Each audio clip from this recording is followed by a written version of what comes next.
aprovechar el tiempo, entonces voy a comentarles unas cositas que el sindicato ha estado haciendo. Nosotros, con el compañero Rodrigo y otros compañeros de la Junta, hemos estado reuniéndonos con las directoras seccionales de aduanas. Esta semana, hace como 2 días, nos reunimos con la directora seccional de impuestos.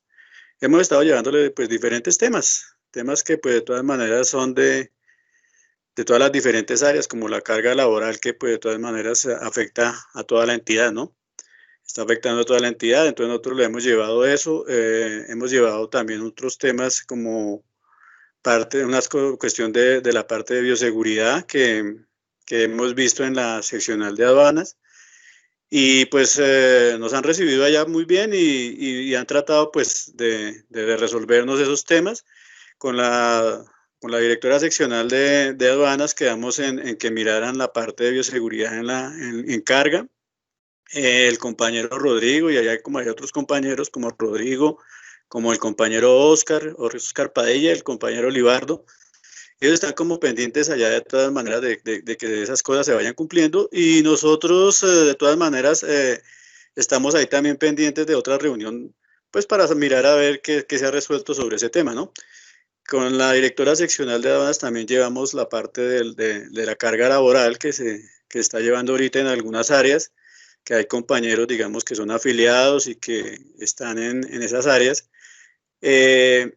Y pues la doctora Patricia nos dijo que nos iba a colaborar en eso, porque pues también ella siente que pues ahorita con lo que está pasando, todo lo que es esta situación, digamos, que fue de repente, pues también está afectando a los afiliados, ¿no? En la parte psicológica, en la parte familiar, en todo, ¿sí? Entonces, ese estrés que se está manejando, pues nosotros lo llevamos y le dijimos que pues se mirara eso, porque de todas maneras, pues nosotros vemos que pues algunos compañeros, porque más tenemos, digamos, afiliados en la parte de los puntos de atención, o sea, la parte de asistencia al cliente, y vemos que de todas maneras ahí pues se maneja también pues una carga de trabajo pues bastante grande, ¿no?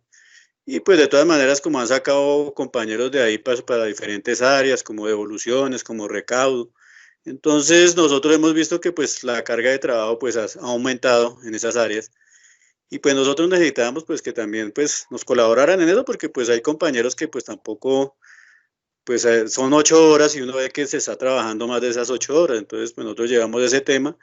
También llevamos, digamos, en la parte de lo que es lo de bioseguridad, de cuándo se iba, digamos, a retornar a las oficinas, al trabajo presencial. Y ellas nos contestaron, las dos nos contestaron que todavía no había información de eso, pero que de todas maneras, pues eso iba a ser gradual. En la parte de aduanas, pues la directora seccional nos dijo que donde, digamos, se había aumentado más la parte, digamos, de los compañeros que están yendo, digamos, a hacer el trabajo presencial, se encarga, y la parte de operativos, donde de todas maneras, pues el contrabando, pues tienen que estarlo controlando, y que esas áreas, pues de todas maneras, ahorita pues ha aumentado, digamos, el trabajo porque parece que estuviera, digamos, en alta temporada, y pues de todas maneras han tenido que recurrir a que algunos compañeros retornen al trabajo presencial, pero de todas maneras nosotros dijimos que pues se tenía que de todas maneras mirar la parte de bioseguridad en cuestión de que, digamos, en carga, hay unos compañeros que trabajan con un solo traje de bioseguridad todo el día. Entonces, ellos tienen que estar para arriba y para abajo. Entonces, nosotros le dijimos pues, que de todas maneras nos miraran esos puntos, ¿no? Con la doctora de la Dirección Seccional de Impuestos, pues quedamos de todas maneras también mirar esos temas y que nos iban a analizar, y vamos a mirar otra reunión con ella. Ahorita hoy, por ahí a las 2 de la tarde, tenemos una reunión con el compañero de Wilson, que es el jefe de asistencia al cliente, de impuestos. Entonces vamos a mirar de la división, vamos a mirar y a tratar ese tema. Pues vemos que el compañero pues nos trata de colaborar, pero de todas maneras vamos a llevar cierto tema que es el de la carga laboral que se está manejando allá. Y el compañero Carlos Castro, él trabaja allá, y él pues da fe de que, mejor dicho, el tema de la carga laboral en esa área es bastante grande. Entonces vamos a hablar con él y vamos a tratar pues que se mire ese tema, y que de pronto pues tratar de resolver ciertos casos de pronto, porque uno sabe que manejar de todas maneras la parte de asistencia al cliente, yo estuve allá y es siempre difícil, o sea, eso de todas maneras uno piensa que hacer RUD eso es fácil y de todas maneras no, porque hay muchos temas que se tratan ahí. Entonces nosotros tenemos una reunión ahí y vamos a mirar a ver qué nos pueden resolver sobre eso. Pues creo que eso era lo que les quería comentar. De todas maneras nosotros estamos como pendientes de todos ustedes. Queremos que de todas maneras nos colaboren de si tienen algún problema, nos hagan llegar, pues sea por alguno de los compañeros de la Junta. Y estamos también tratando muchos temas, a ver si podemos también tener una reunión con la directora de la DEGRADE, con el jefe de personal, Ricardo, y mirar otros temas que tenemos ahí como pendientes, lo que es la parte, digamos, hay compañeros que de pronto han tenido problemas y necesitan de pronto trasladarse, entonces también necesitamos pues mirar ese tema por ese lado. Pues nosotros también queremos que ustedes de pronto participen en estas capacitaciones también. Nosotros hemos de pronto buscado, o sea, hay compañeros acá de la Junta que han buscado a otros compañeros que nos colaboren en las capacitaciones. Aquí hay muchos compañeros que, digamos, tienen mucha experiencia en ciertas áreas y nos pueden colaborar en esas capacitaciones. Esas capacitaciones, algunos dicen, no, pero es que para los concursos, y esto nos sirve para los concursos. Esto nos sirve para concursar. También mirar que no hay una fórmula mágica, ¿no? Hay veces hay unos compañeros de otros sindicatos que dicen, no, es que eso, uno contrata a una empresa que donde han pasado todo el mundo y eso, mejor dicho. Pero no, eso no es verdad. Acá es de estudio, de estudiar, de estar pendiente de todas las capacitaciones, porque hay veces uno está en una área y no conoce todas las áreas que, digamos, tiene la DIAN, ¿no? Hay que, para la parte cambiaria, la parte de impuestos, la parte de aduanas, que son bastante grandes y bastante, digamos, tienen bastantes temas. Y a mí me parece que nosotros tenemos que estar como capacitados más o menos en todo y saber de todo para poder de pronto llegar a un concurso bien preparado. Entonces, compañeros, lo que les quería decir era eso. Y de todas maneras, estar pendiente de estas capacitaciones. Nosotros queremos que ustedes se interesen por diferentes temas y nos colaboren en participar, porque eso es lo bueno. Y compañeros que de todas maneras no son afiliados, esto no viene con, digamos, con ciertas restricciones, estas capacitaciones, no, aquí compañeros pueden venir así no estén afiliados y participar. Nosotros queremos que todo el mundo participe. En algún momento cuando nos toque de pronto llegar a las capacitaciones virtuales, también invitarlos, ¿por qué no? A mí me parece que esto es de que todos, digamos, aportemos y que todos estemos, digamos, en esa barca de llegar a esos concursos, digamos, bien. Y no, de todas maneras, el día que se decían de poder participar en nuestro sindicato, en nuestra organización, pues son bienvenidos.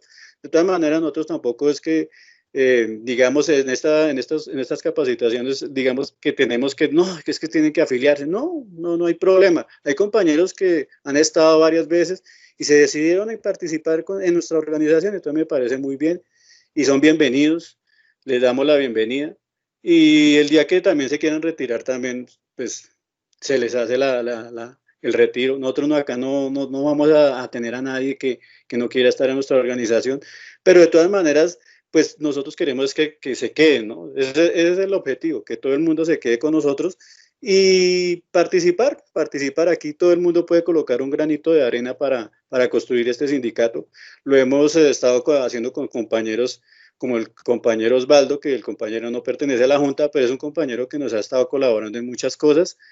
Y hemos estado haciendo con la Junta muchas cosas. Aquí se han estado haciendo cosas pues sin dinero, porque ustedes saben que no hemos estado recibiendo aportes de ustedes, pero se puede hacer cosas sin dinero por ahora. Y más adelante miraremos con los aportes qué se puede hacer, digamos, en diferentes cosas, ¿sí? Pero por ahora, pues como no se está haciendo los aportes, pues estamos haciendo cosas, digamos, en compañía de compañeros, con favores de compañeros que nos están haciendo, digamos, esa participación. Agradecemos al compañero Osvaldo porque él nos está ayudando también con la página. Estamos haciendo una página del sindicato y lo está haciendo en conjunto con el compañero Oscar Padilla, que es él pertenece a la Junta. Entonces, todas estas cositas era para que ustedes supieran que pues el sindicato de todas maneras está, como dice, activo y nos estamos haciendo conocer en las diferentes seccionales y esperamos seguir haciendo eso. Listo, compañero, eran eso. Qué pena, ahí le quité un poquito de tiempo a la compañera. Compañera Marisol, por favor. Buenos días, compañeros. Gracias, Jonathan. La compañera Marisol Céspedes pertenece a la Subdirección de Normativa y Doctrina. Nos va a dar la capacitación el día de hoy. Ella también pertenece al sindicato. A Marisol le agradecemos por su tiempo para darnos la charla el día de hoy. Entonces, los dejo en compañía de nuestra docente. Gracias, Marisol. Glorita, muchas gracias. Buenos días a todos. Pues para los que no me conocen, soy Marisol y como dijo Gloria, pertenezco al área de la Subdirección de Normativa y Doctrina en nivel central. Bueno, el día de hoy la idea es hablarles un poco sobre el régimen tributario especial en materia tributaria, el régimen especial en materia tributaria, perdón, de la Zona Económica Social y Especial CESE.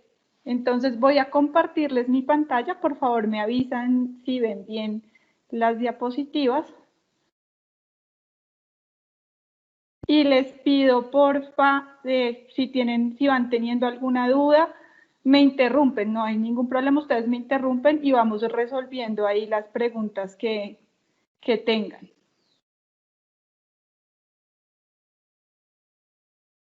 ¿Están viendo mi pantalla?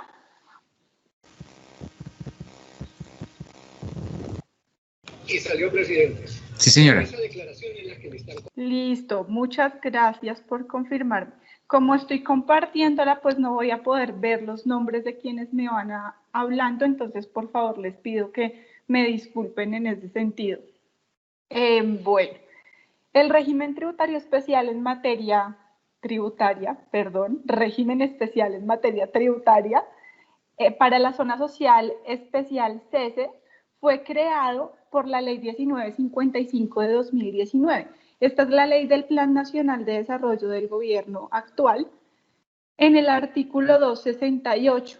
Y aunque la norma nos dice que es un régimen especial en materia tributaria, lo primero que hay que tener claro con el artículo 268 es que solo nos pone unas condiciones especiales en el impuesto sobre la renta y complementarios. Entonces, pareciera que habláramos de un régimen, porque cuando la norma nos dice es un régimen, uno se imagina que vamos a estar en medio de un compendio normativo especial en una serie de impuestos, pero no, solamente se limita a una tarifa especial en el impuesto sobre la renta y complementarios. Eso es de lo que va a tratar este régimen. Y como su nombre lo dice, está específicamente diseñado para la zona económica, social y especial. Entonces, el mismo artículo 268 de la ley 1955 nos va a decir qué se debe entender por zona económica, social especial. La norma lo que nos explica es, mire, la zona económica social especial va a comprender las ciudades capitales de Quibdó, Armenia, Guajira y norte de va a comprender ciudades capitales de Quibdó y Armenia, pero también los departamentos de Guajira, norte de Santander y Arauca. Entonces, cuando nos hablan de zona económica social especial, inmediatamente nosotros tenemos que transportarnos a estos territorios. Todo el departamento de Guajira, todo el departamento de norte de Santander, todo el departamento de Arauca, pero además las ciudades capitales, Quibdó y Armenia. ¿Por qué? Porque la norma nos dice Guajira, norte de Santander, Arauca, pero además las ciudades capitales que hayan tenido un índice de desempleo mayor al 14%. ¿De dónde salió Quibdó y Armenia? Pues en el decreto reglamentario, que es el decreto 2112 del 2019, nos explica un poco el gobierno nacional que en razón a una certificación dada por el Departamento Nacional de Estadística, se tienen como índices de desempleo mayor al 14% las ciudades capitales de Quibdó y Armenia.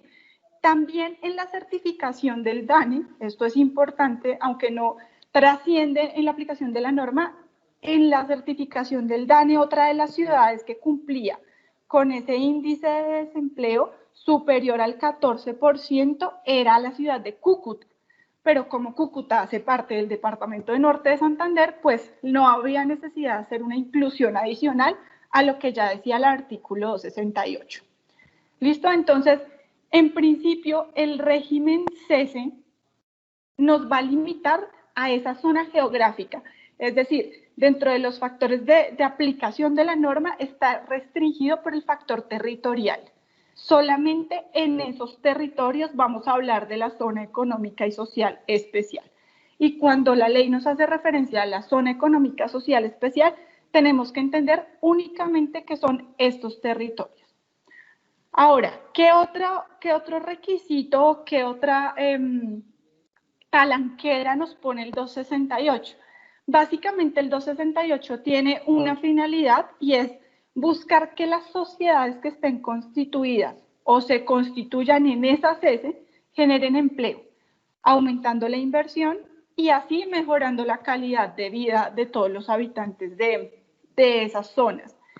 Esencialmente, cuando se habló de la creación de cese, en principio, si uno ahonda un poco en los antecedentes históricos de esa legislación, se va a dar cuenta que existían proyectos de ley o propuestas de algunos congresistas que buscaban un apoyo a las zonas que estaban golpeadas un poco por los fenómenos como el de la migración venezolana. Entonces, existió un proyecto de norma donde se quería un poco apoyar a Norte de Santander, específicamente a Cúcuta, por toda la crisis con Venezuela. Entonces esto había creado como un desequilibrio económico en esta zona. Lo mismo Arauca y Guajira, pues porque son los límites con nuestro hermano país venezolano. Entonces, este es un poco el antecedente histórico, pero lo que hizo la norma fue no vamos a crear un régimen exclusivamente para Cúcuta o para Guajira, sino que nos vamos a fijar un poco en el índice de desempleo también, o sea, vamos a fortalecer esas regiones con un régimen especial en el impuesto sobre la renta, pero vamos a dejar una puerta abierta frente a aquellas ciudades que hayan tenido un índice de desempleo superior al 14%. ¿Quién lo certificó? El DANE, como ya se los dije. Pero entonces la idea era poner en igualdad de condiciones un poco a estas empresas golpeadas por esta crisis económica, dándoles un incentivo, pero exigiéndoles por su parte la generación de empleo. Entonces nos vamos a encontrar que en cese el incentivo a esas sociedades es 0% de tarifa de renta durante los primeros 5 años de aplicación de ese régimen. Y 50% de la tarifa general, que está en el artículo 240 del Estatuto Tributario, durante los siguientes 5 años de aplicación. Entonces, si ustedes se fijan, básicamente este régimen tiene una vigencia restringida, es decir, es una norma temporal de 10 años. ¿De 10 años contados desde cuándo? Entonces, la norma lo que nos dice es, mire, se pueden acoger sociedades que estén constituidas y domiciliadas en la zona económica, social y especial, pero también aquellas que se constituyan hasta dentro de los 3 años de entrada en vigencia de esta ley. Entonces, esta norma se profiere el artículo 268 de la ley 1955, se profiere el 25 de mayo del 2019, ¿sí? Cuando nos habla de 3 años siguientes, nos vamos al 24 de mayo del 2022. Entonces, las sociedades que van a aplicar este régimen cese pueden constituirse hasta el 24 de mayo del 2022 dentro de la zona económica social especial cese para poder acogerse a este régimen especial en materia tributaria. ¿Hasta ahí tienen alguna pregunta?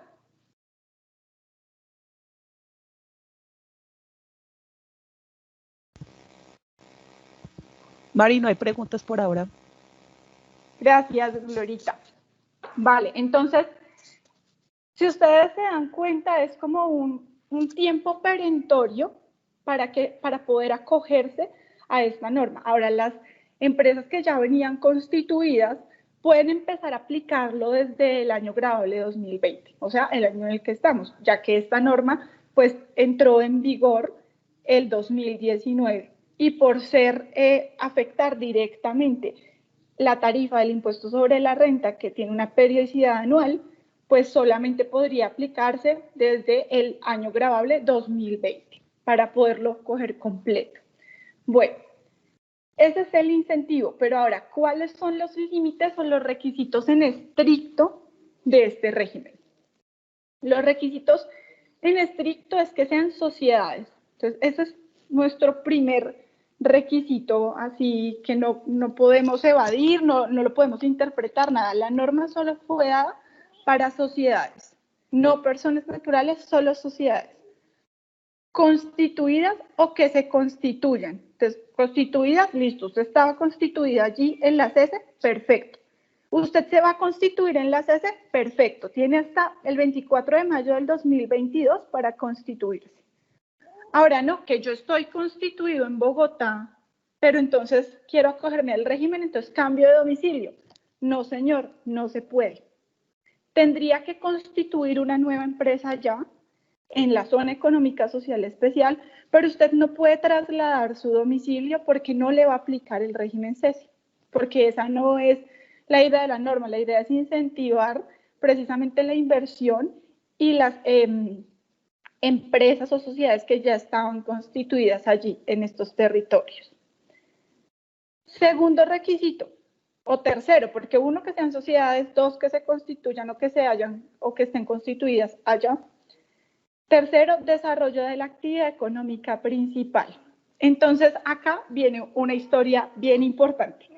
La ley 1955 del 2019 solamente nos decía, mire, tiene que tener la sociedad que se va a acoger a este régimen, tiene que tener como objeto principal una actividad industrial, agropecuaria o comercial.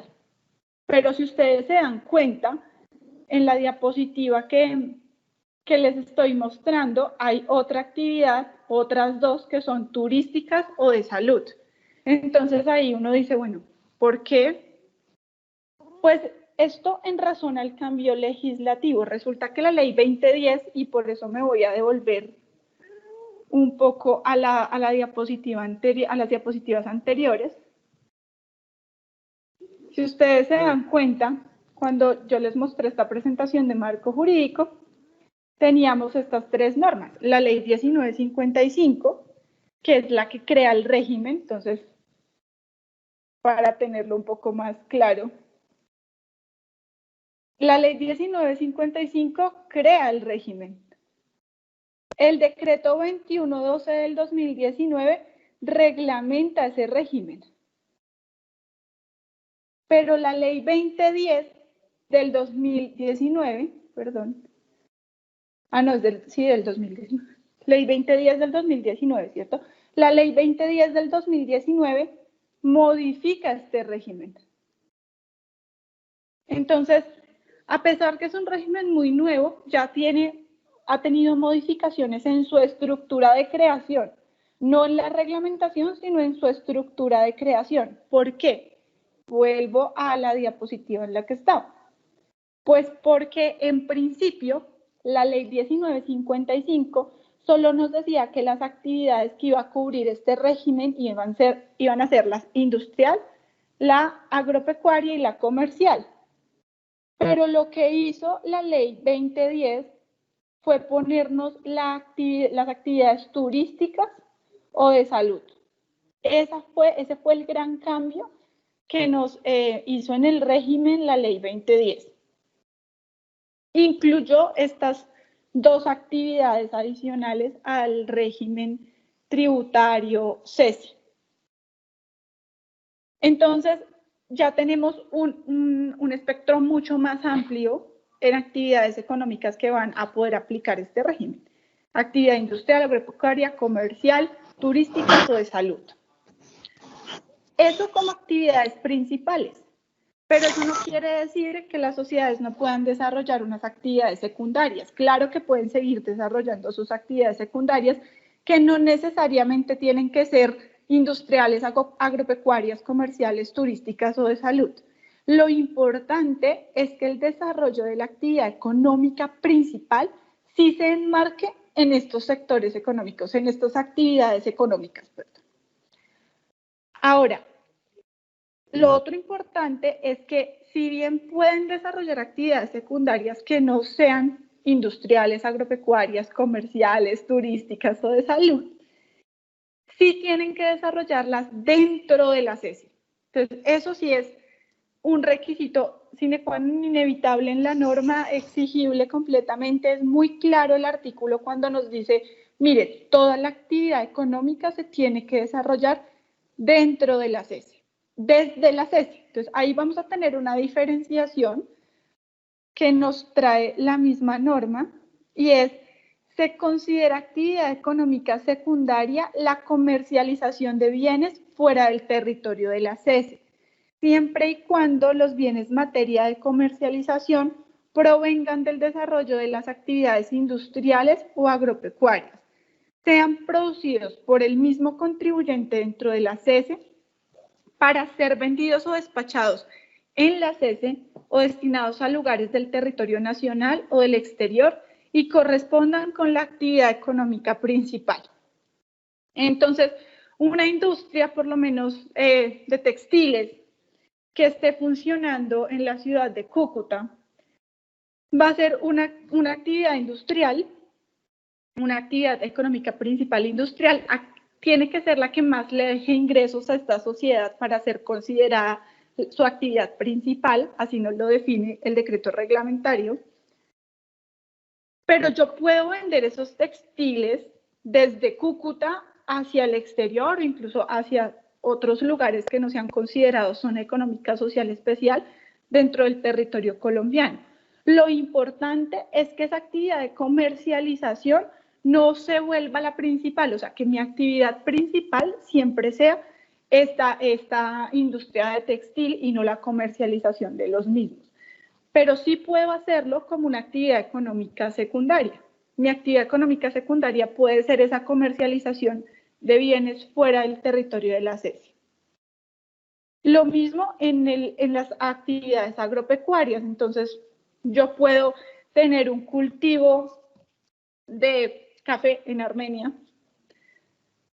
No sé si en la ciudad de Armenia tenga, bueno, supongamos que sí, que tenga zonas para cultivar café en gran escala, bueno. Yo produzco ese café, yo tengo que producirlo ahí, esa es mi actividad principal. ¿Puedo comercializarlo fuera? Sí puede y no pierde ese régimen CESE. Sin embargo, lo importante es que esa actividad de comercialización no se vuelva su actividad principal, sino siga siendo su actividad secundaria. Pero puede vender o despachar a lugares distintos de CESI. Incluso puede exportar. Eso es lo que nos prevé la norma frente a esa limitante. ¿Por qué? Pues es una muy buena salvedad normativa que la trae el mismo 268, en razón a que fue muy certera cuando nos dijo toda la actividad económica principal y secundaria se tiene que desarrollar en la CESI. Entonces ahí uno creería, bueno, si produzco en la CESE, tengo que vender en la CESE porque pues si no, no estoy desarrollando toda mi actividad económica ahí. Pero fue muy claro también el legislador cuando dijo, no, un momento, usted sí puede vender o despachar fuera, pero lo importante es que esa actividad de comercialización, ya el reglamentario no lo aclaró, no se vuelva su actividad principal. Eso es lo único. Pero ahí vi en el chat que había una pregunta. Sí. Voy a ver acá. Mari, dice, ¿la actividad crediticia puede estar incluida? No, porque las actividades financieras no están ahí. Entonces, como les digo, la actividad principal, las actividades principales que cubre el régimen CESE son industriales, agropecuarias, comerciales, turísticas o de salud. Esas son las actividades que están permitidas por el régimen CESE. Ahora, hago un paréntesis. Imagínense, como les mostré en el marco normativo, que crea el régimen la ley 1955. Sale el reglamentario en el año 2019 con el decreto 2112. Pero cuando sale el decreto reglamentario 2112, que es del 24 de noviembre del 2019, todavía no se había efectuado la modificación que hizo la ley 2010 del 2019. Entonces, nuestra reglamentación solamente está adecuada a las actividades económicas industrial, agropecuaria y comercial, pero las que nos agregó la ley 2010, que son las turísticas o de salud, todavía no tienen reglamentación. La pregunta de Marlene está súper buena, porque imagínate, Marlene, que eso ha sido la discusión de la vida con el régimen CESI. Si las actividades de construcción están incluidas. Muchos dicen que sí, otros dicen que no. La verdad es que la reglamentación no nos lista la actividad. Y pues la defensa un poco del sector de la construcción es que ellos hacen parte de una actividad industrial. La contraparte a esa posición es que la actividad de construcción no toda es industrial, sino también puede ser considerada una actividad, un servicio como tal en sí mismo y no parte de una actividad industrial. Sin embargo, como la norma está tan abierta en ese sentido, es un tema que no se ha resuelto, es la verdad, Marlene, no se ha resuelto. Se pidió un concepto al Departamento Nacional de Estadística para que defina qué es una actividad industrial y si la construcción podría estar dentro de las actividades industriales.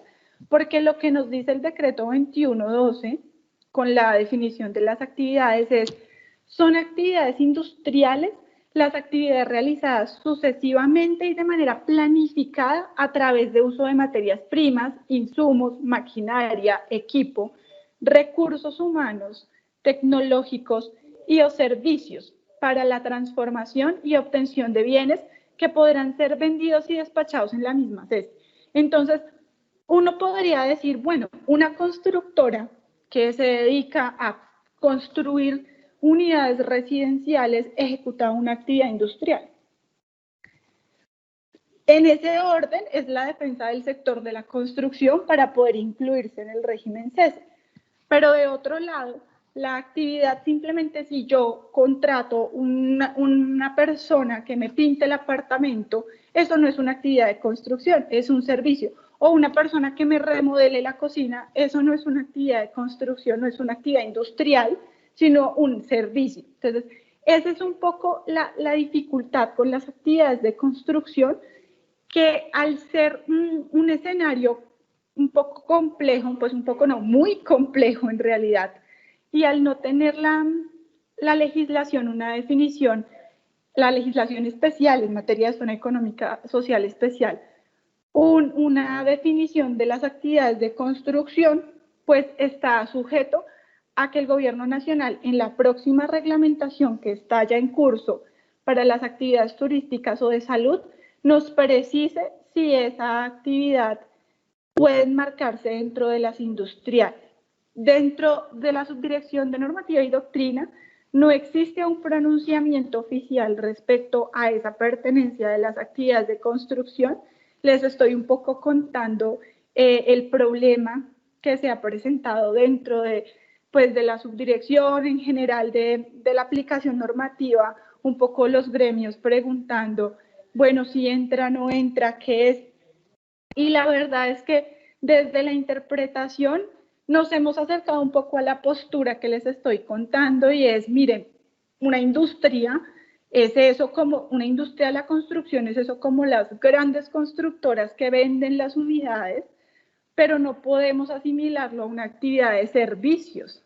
Entonces, en ese sentido, tendría que hacerse la diferenciación al momento de aplicar el régimen. Pero hay un poco para también responderle a Marlene, es pues, porque al final la dejé como en la mitad, no sabemos, pero es eso, o sea, uno tendría que sentarse a analizar si en efecto la actividad de su empresa es industrial, por ser una gran constructora que vende unidades de distinto tipo, o que se dedica precisamente a esa construcción y venta de inmuebles como una actividad industrial o si solamente es una prestación de un servicio.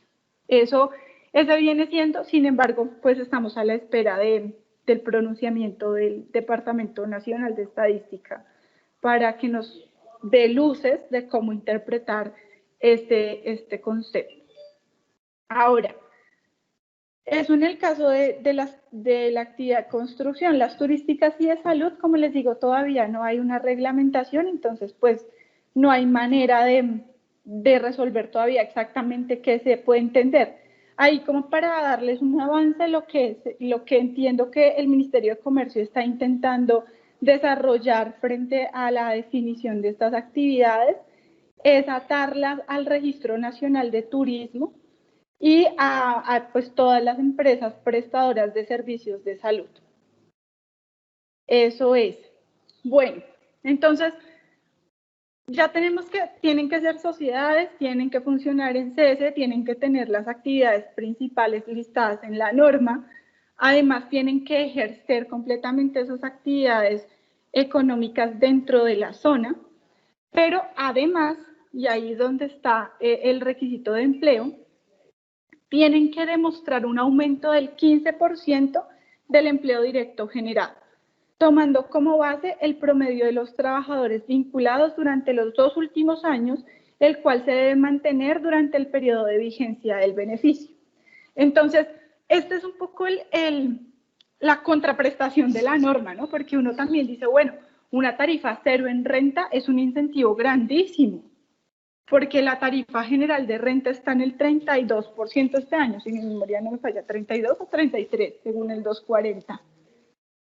En el 2020 está en el 32. 32, imagínense. Entonces, tener cero de tarifa es un súper incentivo. ¿Cuál es la contraprestación? El demostrar un aumento del empleo directo generado. Entonces, el empleo directo generado no es cualquier empleo. No es una OPS, ni es un trabajo por horas, ahora que está tan de moda, ni por días, no. Es una vinculación personal contratando directamente y por tiempo completo a través de un contrato laboral. Entonces, la norma sí es muy clara, eso no lo define el decreto, que el aumento del empleo directo generado es un empleo con un contrato laboral tiempo completo, tomando como base el promedio de los trabajadores vinculados durante los 2 últimos años, el cual se debe mantener durante el periodo de vigencia del beneficio. Entonces, si mi promedio de los... Yo soy una sociedad que ya estaba constituida en cese y quiero acogerme a este régimen, tengo que promediar mis 2 años atrás, cuántos empleados, cuántos empleos directos generados tengo, cuántos trabajadores tengo vinculados a mi empresa. Con ese promedio tengo que aumentarlo el 15%. Entonces, supongamos que mi promedio sea 100, para hacer un ejemplo muy fácil, pues tengo que aumentar 15 empleos para poder aplicar el régimen cese. Es una vez el aumento. El aumento tiene que darse una sola vez, pero tiene que mantenerse por esos 10 años. Entonces, si mi promedio eran 100, yo tengo que, para acogerme a cese, aumentar 15, es decir, tener 115 trabajadores vinculados durante los 10 años que voy a aplicar el régimen cese. Eso es. Ahora, la norma, el decreto reglamentario, en razón a que este aumento es uno de los requisitos, nos dice no puede ser inferior a 2 empleos. Es decir, si su promedio le da que el aumento es de 1 empleo, no puede ser de 1 empleo, tiene que ser mínimo 2. O sea, si usted haciendo la operación matemática dice que el aumento del 15 corresponde a 0.8, no puede hacer un solo empleo, aumentar un solo empleo, sino que tiene que aumentarlo en 2, mínimamente en 2. Bueno, y ahí nos surgía otro problema con el 268. Ya no, porque ya está el reglamentario, pero en su momento muchos nos preguntamos, bueno, ¿y las nuevas sociedades qué? si la norma solo nos dice que es el aumento del 15% del empleo directo generado, tomando como base el promedio de los trabajadores vinculados durante los 2 últimos años. Entonces, si a uno le dicen los 2 últimos años, y además le dicen el promedio de los 2 últimos años, pero cuando se va a los requisitos de la norma, dice que es una sociedad que se puede constituir hasta el 24 de mayo del 2022. Entonces ahí había un problema, que el decreto básicamente lo trató, lo reguló, lo reglamentó en razón a la finalidad de la norma, y es que las nuevas sociedades o las que lleven menos de 2 años de constituidas, el aumento del empleo directo generado va a corresponder al 15% del empleo directo generado, tomando como base el promedio de los trabajadores vinculados desde su constitución, que en ningún caso podrá ser inferior a 2 empleos directos. Entonces, ahí ya la norma fue clara en decirnos, mire, si usted es una sociedad que apenas lleva 1 año constituida en la CS y quiere aplicar el régimen, pues tome el promedio de ese año, porque ¿cómo va a tomar 2 si usted no existía hace 2 años? Tome el promedio de ese año que lleva de constituida, o de esos 6 meses, o de esos 2 meses, de lo que lleve constituida, tome su promedio, sáquele el 15%, y ese va a ser el aumento de empleo que usted tiene que demostrar. Ahora, ¿qué pasa si volvemos a lo mismo? Si mi aumento no es de 1, o de 1.5, o de 0.5, la norma inmediatamente coge la misma regla que les expliqué ahorita, y es no puede ser inferior a 2 empleos directos. O sea, conclusión, nunca va usted a poder aumentar menos de 2 empleos. O si lo decimos a la inversa, siempre va a tener que aumentar por lo menos 2 empleos. Marisol, ¿le puedo hacer una pregunta? Claro. Marisol, buenos días. Bueno. Tengo 2 inquietudes. La primera, frente a lo que nos está comentando. Si la empresa, digamos, para que se dé un incremento de al menos 2 empleos directos, pues la sociedad tiene que constituirse mínimo con 14 empleos. O sea, tiene que tener 14, que es lo único que daría por 15, al menos 2 empleos, el aumento de 2 empleos. Si la sociedad se constituye en el 2020 con 14 empleados, ¿tendría derecho al beneficio de una tarifa cero de renta por ese 2020 teniendo 14 empleados, o tiene que constituirse con 14 empleados, digamos, se constituyó, por decir algo, en mayo?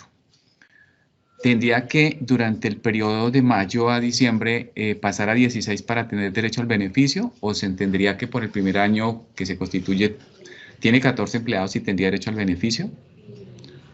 En efecto, por el año en el que se constituyó, como es nueva, o sea, es nueva, mínimo debe constituirse con 2 empleos para que pueda aplicar.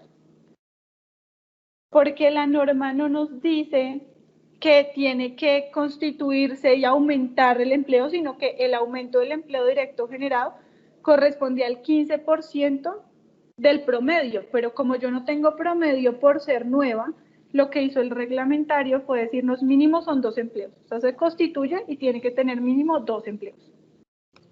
Pero es que el de 2 empleos, yo lo entiendo, Marisol, como el incremento. Mira, dice, el aumento del empleo directo generado corresponde al 15% del empleo directo generado, tomando como base el promedio de los trabajadores vinculados desde su constitución, y en ningún caso podrá ser inferior a 2 empleos directos. O sea, yo lo que entendería es que esos 2 empleos directos son el incremento, el corresponde, o sea, ese aumento del empleo del 15%. Entonces, lo que haciendo, digamos, cuando uno hace como los cálculos que tú dices para saber de dónde surge mínimo 2 empleos, tiene que tener mínimo 14 para que el incremento del 15 de 2. O sea, coges 14 por punto 15 y te da, pues, obviamente, al menos 2 empleos. Entonces, por eso tenía como la inquietud de, o sea, como que uno entendería, listo, el 2 empleos directos, digamos, yo lo entiendo ahí es más como el incremento, no como el inicio del digamos, del número de empleados. Claro, pero si tú no existes, o sea, tú no existes. Tú solamente Claro, por te vas eso, a como constituir. no existe, o sea, pareciera que, o sea, cuando uno hace una interpretación de la norma, dijera, las empresas tienen que constituirse o tener mínimo 14 empleos para tener una posibilidad de optar por el beneficio, porque para poder crecer al menos a 2 empleos más, tendría que tener mínimo 14, que al aplicarle el 15% da 2 empleos. O sea, pareciera que si no se constituyen, o sea, es como yo interpreto un poco la norma, o sea, porque digo, Sí, bueno, o sea, yo te para que estoy 15 por, entendiendo, pero vámonos a la norma inicial para que lo leamos en conjunto, o sea, al 268, que es básicamente nuestra fuente.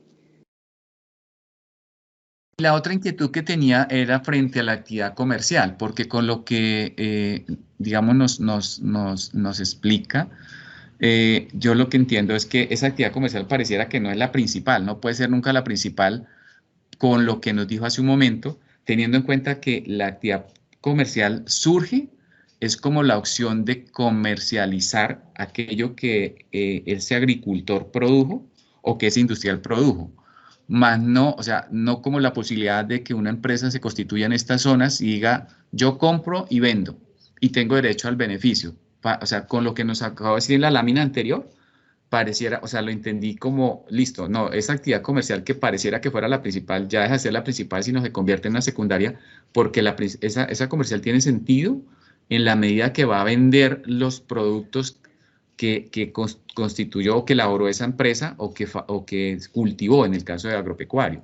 O sea, no puede haber una empresa que solamente se dedique a comprar y vender productos dentro de esa zona con el beneficio, entendería, teniendo en cuenta el texto de la lámina anterior.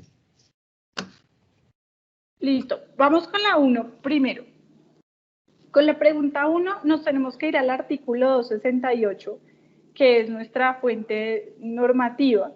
Y en el 268 solo los voy a leer textualmente para que todos lo tengamos como presente. Dice,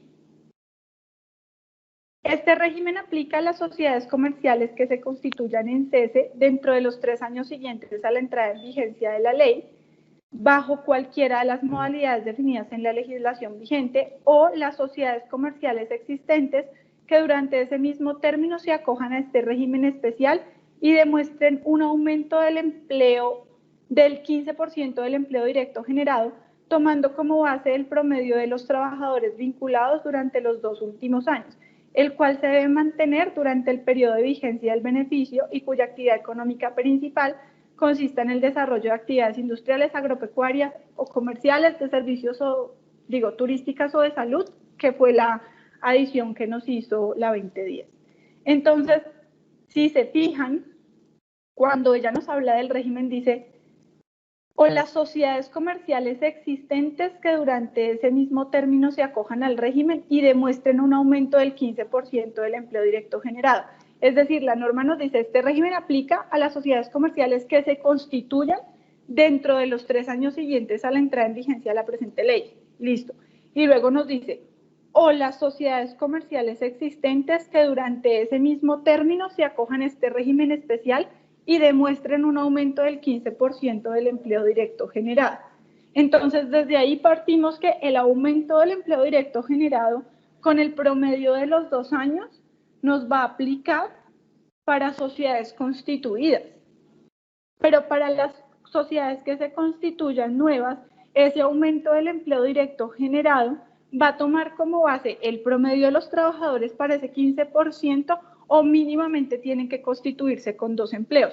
En ningún caso la norma nos dice que tiene que tener un número de empleos, es decir, en este caso, como tú nos lo explicabas, que solamente una sociedad que se constituya con 14 empleos podría aplicar el régimen. No, ella no nos pone esa talanquera, lo que nos dice es, tiene que constituirse en cese dentro de estos 3 años, y lo que desarrolla el reglamentario es, cuando usted no tiene los 2 años para hacer el promedio, mínimo tiene que hacerlo con 2 empleos. Si tiene menos de 2 años de constitución, pues haga el promedio con lo que lleva funcionando, con lo que lleva constituida, mejor dicho.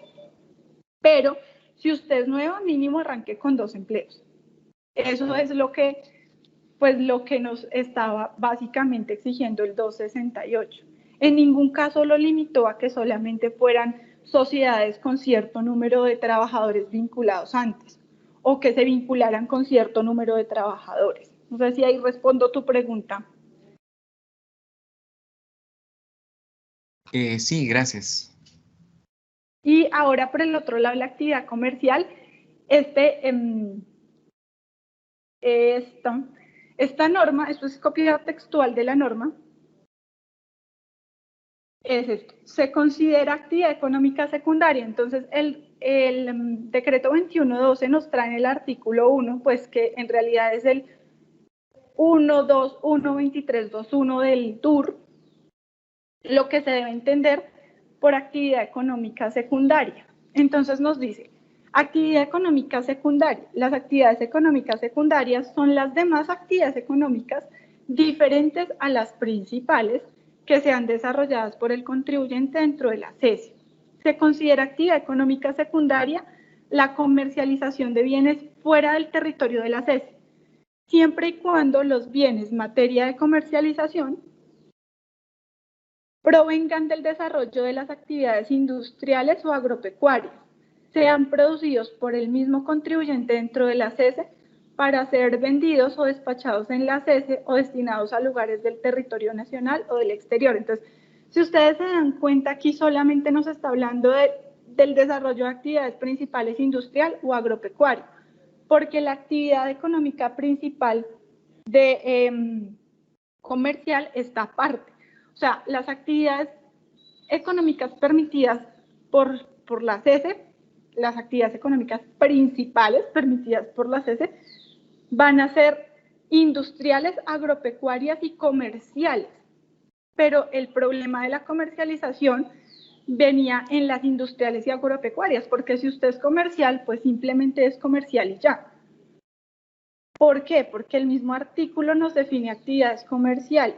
Nos dice, son actividades comerciales las que correspondan al expendio, compraventa o distribución de bienes y mercancías, tanto al por mayor como al por menor, y las demás actividades definidas como tales por el Código de Comercio al interior de la CESE o hacia otras partes del país o del exterior, siempre y cuando no estén consideradas por la ley como actividades industriales o de servicios.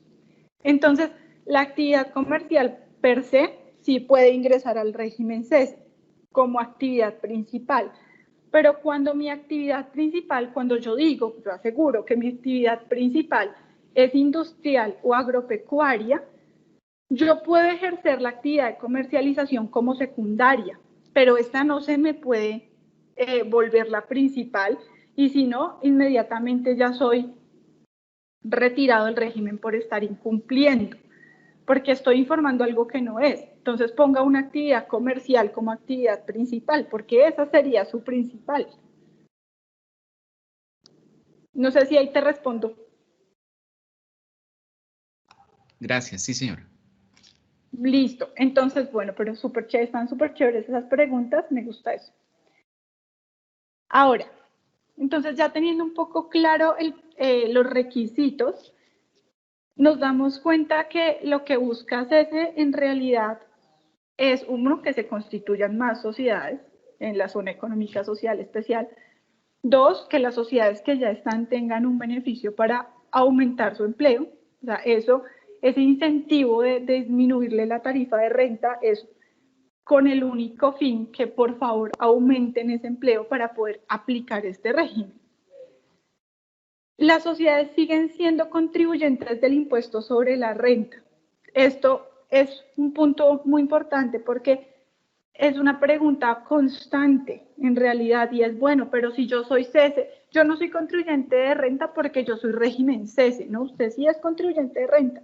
Lo que pasa es que el régimen CESE, a pesar de que el legislador dijo régimen tributario especial, solamente es una tarifa diferencial en el impuesto sobre la renta, pero usted sigue siendo considerado por la legislación tributaria como un contribuyente del impuesto sobre la renta, por eso debe cumplir con los requisitos formales y sustanciales. Es decir, tiene que presentar la declaración, tiene que presentar declaraciones de retención, todos los requisitos que un contribuyente de renta formalmente y sustancialmente debe cumplir, solamente que su tarifa va a ser 0. Eso es. Las sociedades pueden ser exoneradas de los aportes parafiscales de que trata el 114-1. Es una pregunta también constante. Venga, es que yo soy cese, ¿yo puedo seguir exonerándome de los aportes parafiscales del 114-1 o no? Porque como soy cese, no pasa nada. Si usted cumple esos requisitos, usted sigue siendo contribuyente de renta. La norma no le puso ninguna limitante para que usted no pueda aplicar el 114-1, aplique si cumple las condiciones del 114-1.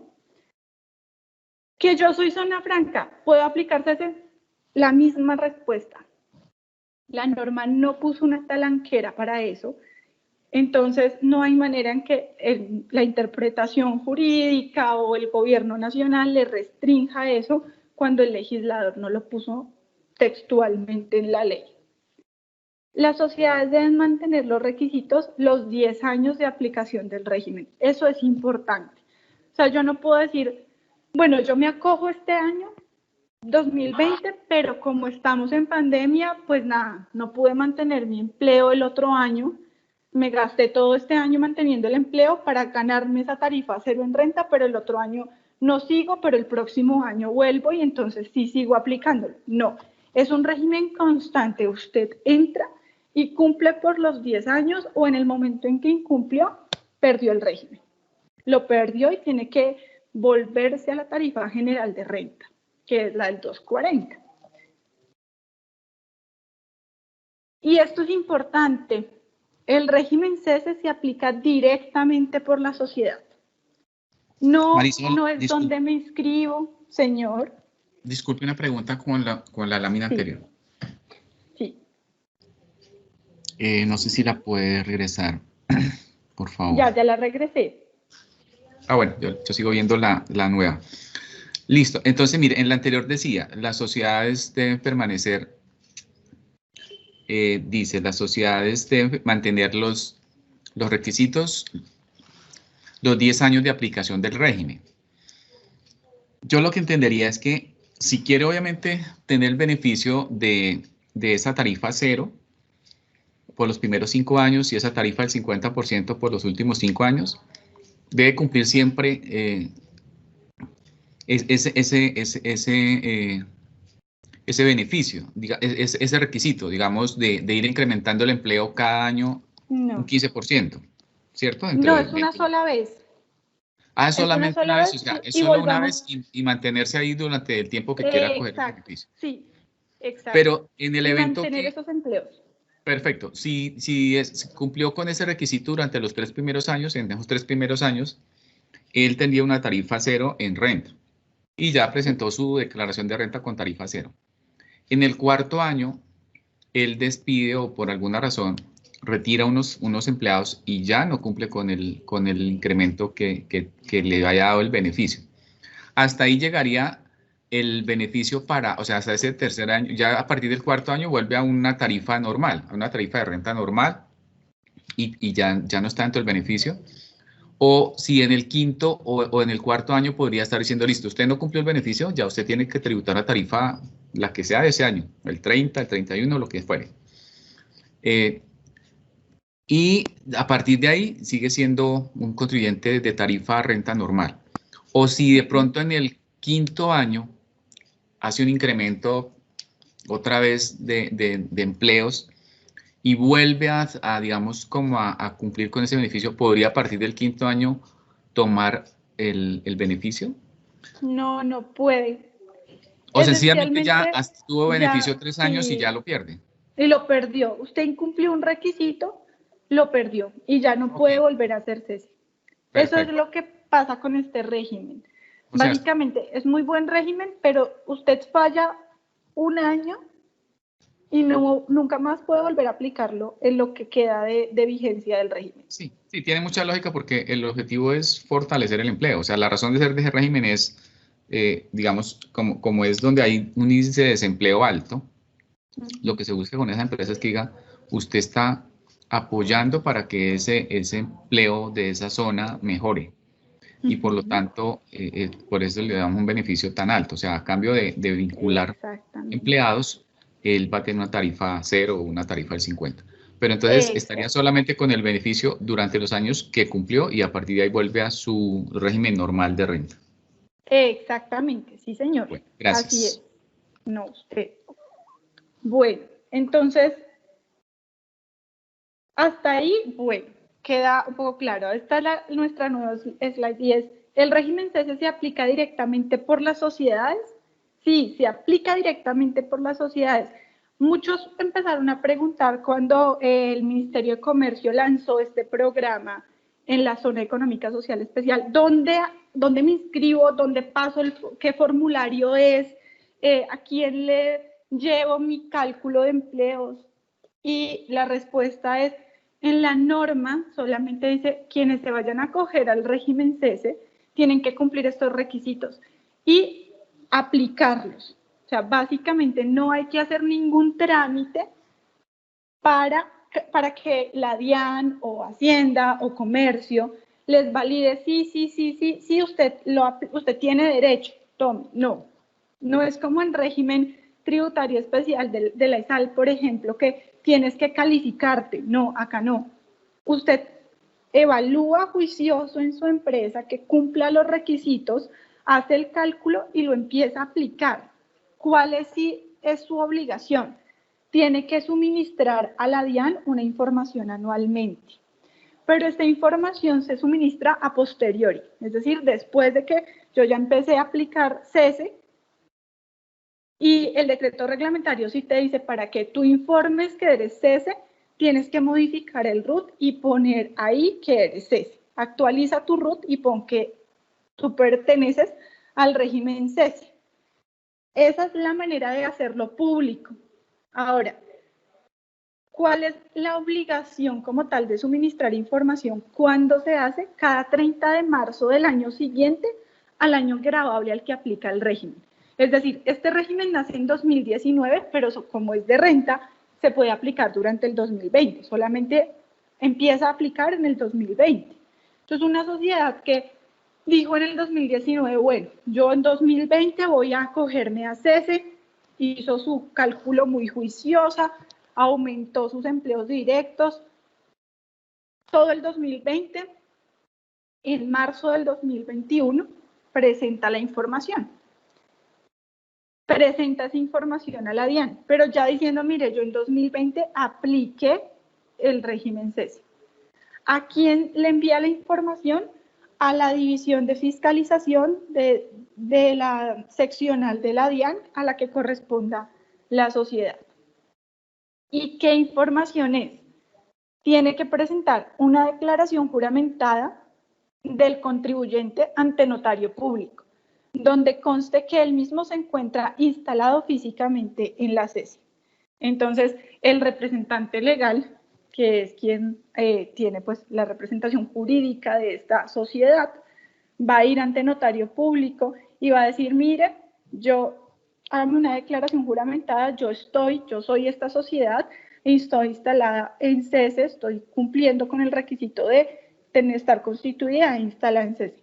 Llevar el certificado de existencia y representación legal, ese también lo tiene que anexar a la información que llega a la DIAN.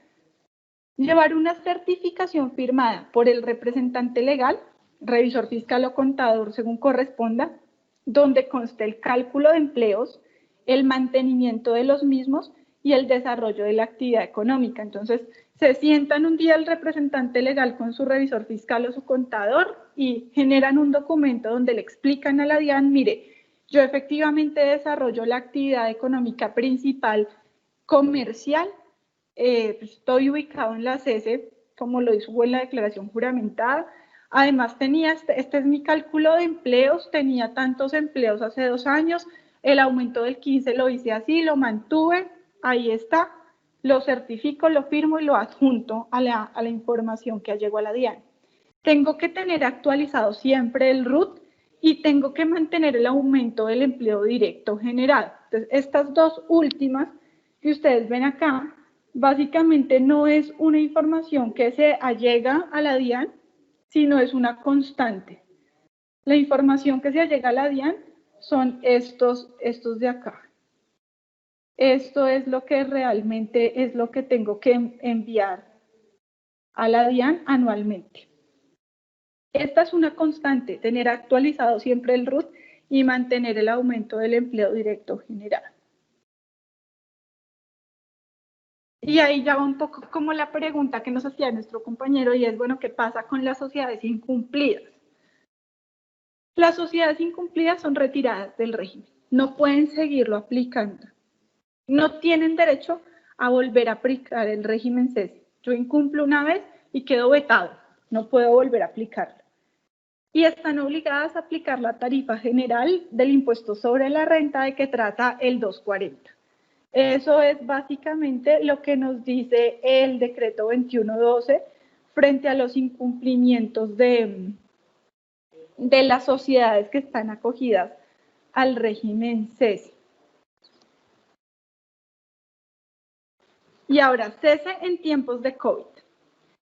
Esto, digamos que es un poco, les quiero dejar como esto en el tintero para que lo reflexionemos ahora que estamos viendo cese, y es, muchas sociedades se han visto y han llegado incluso inquietudes a la subdirección, pues que no son de interpretación jurídica, pero a las cuales en realidad pues lo ponen a pensar a uno, y es, bueno, este régimen sale en 2019 cuando queríamos contrarrestar los efectos de una crisis económica en estas zonas, derivada un poco de diferentes aspectos, sobre todo de la crisis con Venezuela, pero nadie avecinó, ni previó, ni estaba en la mente de ninguno, ni de los que iniciaron con la propuesta del régimen desde comercio, mucho menos de las personas que se acogieron, que empezaron a aplicarlo en el 2020, que íbamos a enfrentar este estado de emergencia sanitaria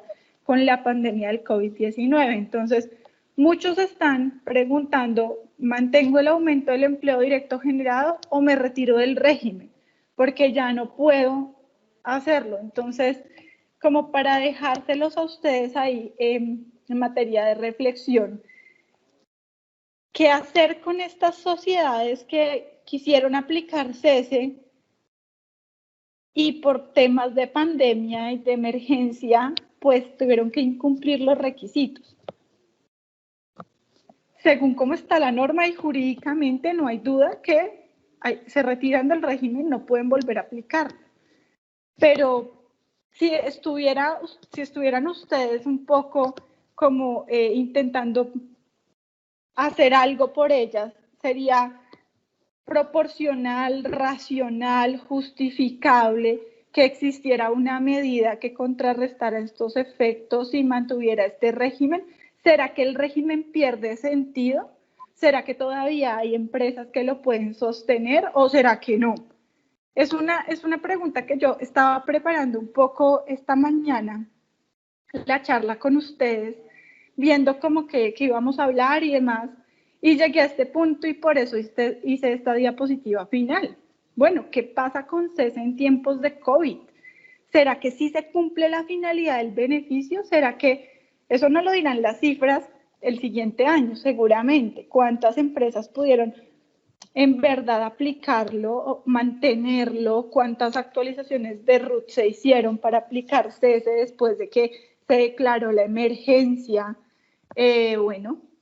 Eso es un poco para que lo miremos entre todos y veamos si el régimen sí cumplió su finalidad o si tal vez es un régimen que todavía no va a cumplir su finalidad y muchos quedaron vetados, o pues todavía nos queda tiempo, ¿no? Todavía nos quedan básicamente 2 años para que las empresas se constituyan. Si por el contrario eso puede ser una herramienta para incentivar e impulsar ahorita la reactivación económica y cambiemos, si bien antes íbamos a atacar otra problemática económica, podemos cambiarla porque la finalidad de la norma, pues al final sí es generar inversión, empleo. Entonces, pues ahí se los dejo. Muchas gracias en verdad por su tiempo y si tienen más preguntas, por supuesto, cuéntenme. Marisol, una inquietud frente a esto que nos acaba de decir. Digamos que el régimen permite que las empresas que ya estaban constituidas en esas zonas empiecen a aplicar el régimen a partir del año grabable 2020, como usted nos dijo hace un momento. Pero también el régimen permite que se creen nuevas empresas hasta el año 2022 y empiecen a aplicar ese régimen a partir del año grabable 2022 o a partir del año... La inquietud frente al estudio que usted ha hecho de la norma es, pues hoy lo que entendería es que sociedades que están constituidas en estas zonas podrían decir, listo, yo no me voy a acoger al régimen por el año grabable 2020, me empiezo a acoger al régimen por el año grabable 2021 o del 2022.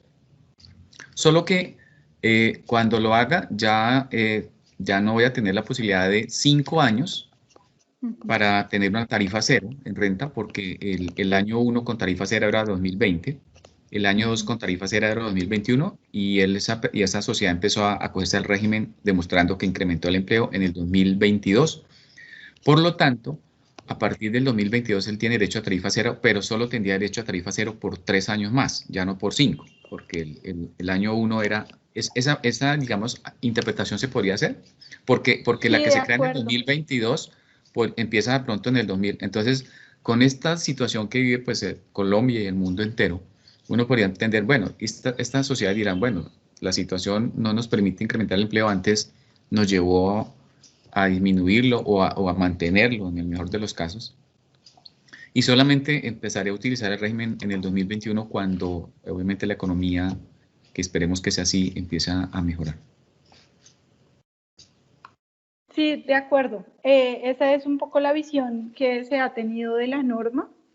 Si tú me lo preguntas a mí, yo lo entiendo de la misma manera. Para las que se van a constituir, aplica hasta que, pues desde el momento en que se constituyan, pero para las que ya venían constituidas, el 2020 fue su año 1.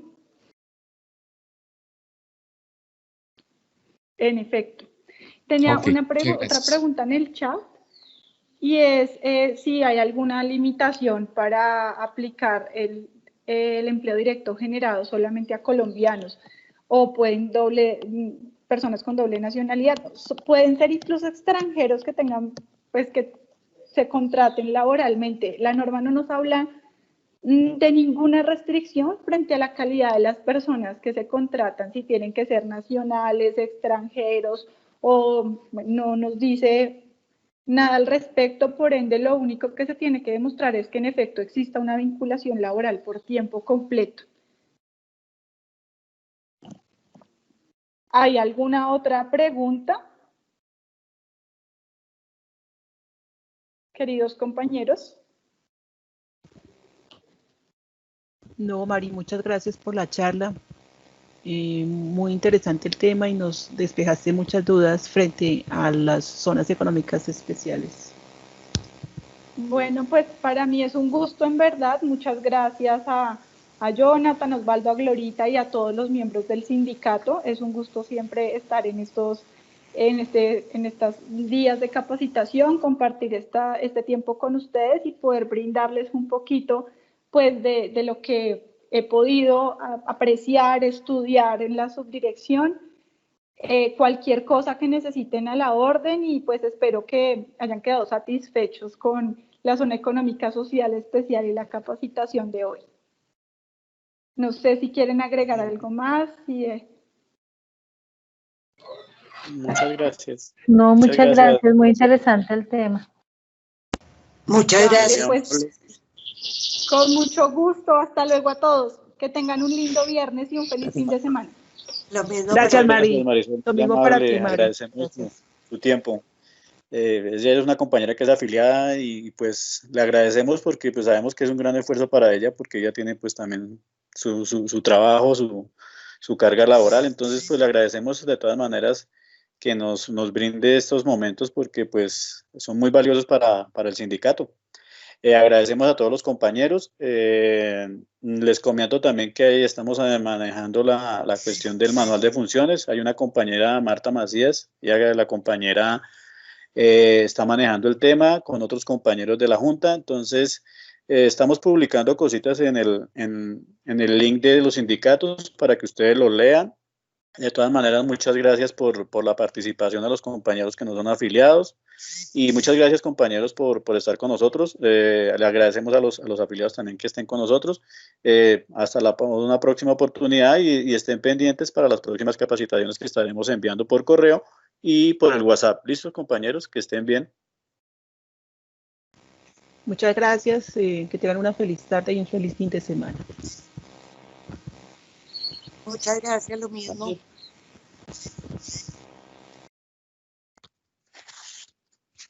Muchas gracias, muy amable, muy interesante la charla. Gracias. Con gusto.